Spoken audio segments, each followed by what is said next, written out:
जया एकादशी व्रत कथा। धर्मराज युधिष्ठिर बोले, हे भगवान, आपने माघ के कृष्ण पक्ष की षट्तिला एकादशी का अत्यंत सुंदर वर्णन किया। आप सौदेज, अंडज, उद्भिज और जरायुज चारों प्रकार के जीवों के उत्पन्न, पालन तथा नाश करने वाले हैं। अब आप कृपा करके माघ शुक्ल एकादशी का वर्णन कीजिए। इसका क्या नाम है, इसके व्रत की क्या विधि है और इनमें कौन से देवता का पूजन किया जाता है। श्री कृष्ण कहने लगे कि हे राजन, इस एकादशी का नाम जया एकादशी है। इसका व्रत करने से मनुष्य ब्रह्मा इत्यादि पापों से छूटकर मोक्ष को प्राप्त होता है तथा इसके प्रभाव से भूत पिशाच आदि योनियों से मुक्त हो जाता है। इस व्रत को विधि पूर्वक करना चाहिए। अब मैं तुमसे पद्म पुराण में वर्णित इसकी महिमा की एक कथा सुनाता हूँ।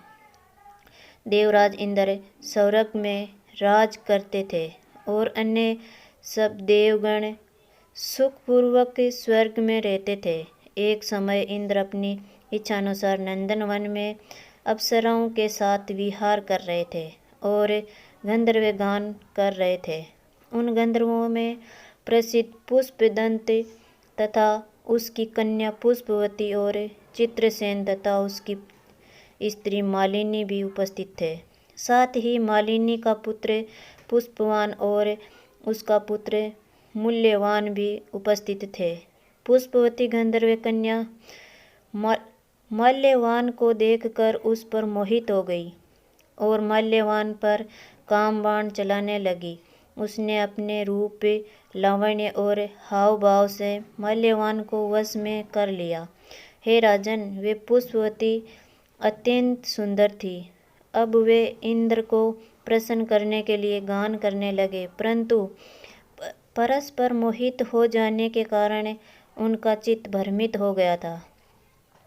इनके ठीक प्रकार न गाने तथा स्वर ताल ठीक नहीं होने से इंद्र इनके प्रेम को समझ गया और उन्होंने इसमें अपना अपमान समझकर उनको श्राप दे दिया।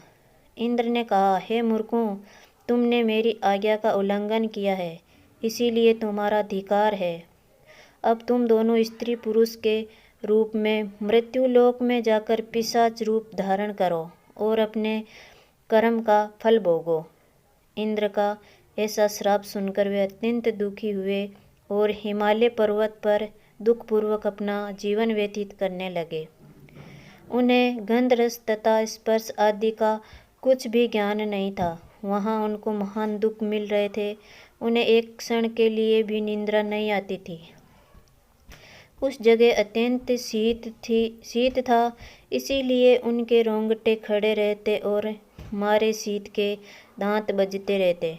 एक दिन पिशाच ने अपनी स्त्री से कहा कि पिछले जन्म में हमने ऐसे कौन से पाप किए थे जिससे हमको ये दुखदायी पिशाच योनि प्राप्त हुई।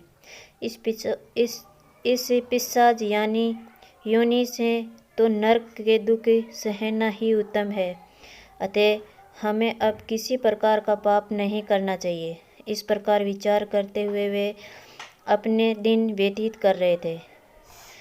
दिव्य योग से तभी माघ मास में शुक्ल पक्ष की जया नामक एकादशी आई। उस दिन उन्होंने कुछ भी भोजन नहीं किया और न कोई पाप कर्म ही किया, केवल फल फूल खाकर ही दिन व्यतीत किया और सायंकाल के समय महान दुख से पीपल के वृक्ष के नीचे बैठ गए। उस समय सूर्य भगवान अस्त हो रहे थे। उस रात को अत्यंत ठंड थी, इस कारण वे दोनों शीत के मारे अति दुखित होकर मृतक के समान आपस में चिपटे हुए पड़े रहे। उस रात्रि को उनको निद्रा भी नहीं आई। हे राजन, जया एकादशी के उपवास और रात्रि के जागरण से दूसरे दिन प्रभात होते ही उनकी पिशाच योनि छूट गई। अत्यंत सुंदर गंधर्व और अप्सरा की देह धारण कर सुंदर वस्त्राभूषणों से अलंकृत होकर उन्होंने स्वर्गलोक को प्रस्थान किया।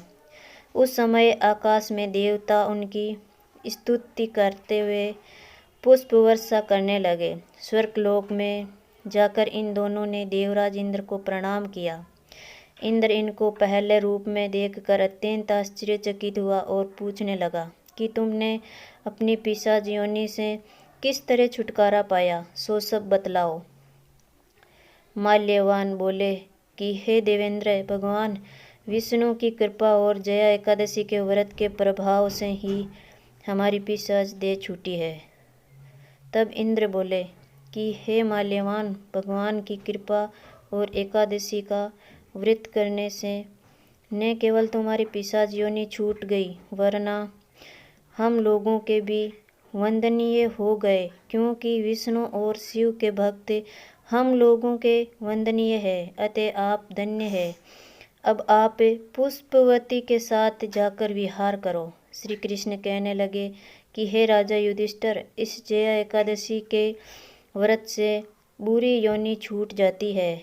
जिस मनुष्य ने इस एकादशी का व्रत किया है, उसने मानो सब यज्ञ, जप, दान आदि कर लिए हैं।